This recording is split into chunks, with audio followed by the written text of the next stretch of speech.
নবীজি সাল্লাল্লাহু আলাইহি ওয়াসাল্লাম আমাদেরকে এমন একটি দোয়া শিখিয়েছেন যেই দোয়ার মধ্য দিয়ে দুশ্চিন্তা থেকে আমরা মুক্তি লাভ করতে পারি। নবীজি সাল্লাল্লাহু আলাইহি সাল্লাম বেশ 8টি বিষয় একটি দোয়ার মধ্যে উল্লেখ করেছেন। আল্লাহুম্মা ইন্নী আউযু বিকা মিনাল হাম্মি ওয়াল হাযান ওয়া আউযু বিকা মিনাল আজজি ওয়াল কাসাল ওয়া আউযু বিকা মিনাল জুবনি ওয়াল বুখল ওয়া আউযু বিকা মিন গালাবাতিদ দাইনি ওয়া কাহরির রিজাল। এই 8টি বিষয় নবীজি সাল্লাল্লাহু আলাইহি সাল্লাম একটি দোয়ার মধ্যে উল্লেখ করেছেন। তার মানে আপনি দুশ্চিন্তা থেকে পরিপূর্ণ মুক্তি পেতে চাইলে এই দোয়াটি আপনি শিখুন। আপনি হয়রানি পেরেশানি থেকে মুক্তি পেতে চাইলে দোয়াটি শিখুন। ঋণগ্রস্ত অবস্থায় আছেন, মুক্তি লাভের জন্য এই দোয়াটি আপনি শিখেন।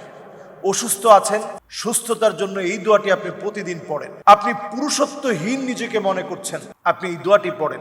এবং আপনি নিজেকে যত রকমের দুর্বল মনে করছেন, দুর্বলতা আপনাকে পেয়ে বসেছে, সকল অবস্থায় আপনি এই দোয়াটা বেশি বেশি পড়ার চেষ্টা করেন। নবী করিম সাল্লাল্লাহু আলাইহি ওয়াসাল্লাম এই দোয়াকে এত দামি বলে উল্লেখ করেছেন। আল্লাহুম্মা ইন্নী আউযু বিকা মিনাল হাম্মি ওয়াল হাযান ওয়া আউযু বিকা মিনাল আজজি ওয়াল কাসাল ওয়া আউযু বিকা মিনাল জুবনি ওয়াল বুখল ওয়া আউযু বিকা মিন গালাবাতিদ দাইনি ওয়া কাহরির রিজাল। সুতরাং সকল বিষয়গুলো এই দোয়ার ভিতরে চলে আসে। এই দোয়াটা আমরা পড়ার চেষ্টা করি। আল্লাহ রাব্বুল আলামিন এই দোয়াটা বেশি বেশি পড়ার তৌফিক আমাদেরকে দান করুন। আমিন।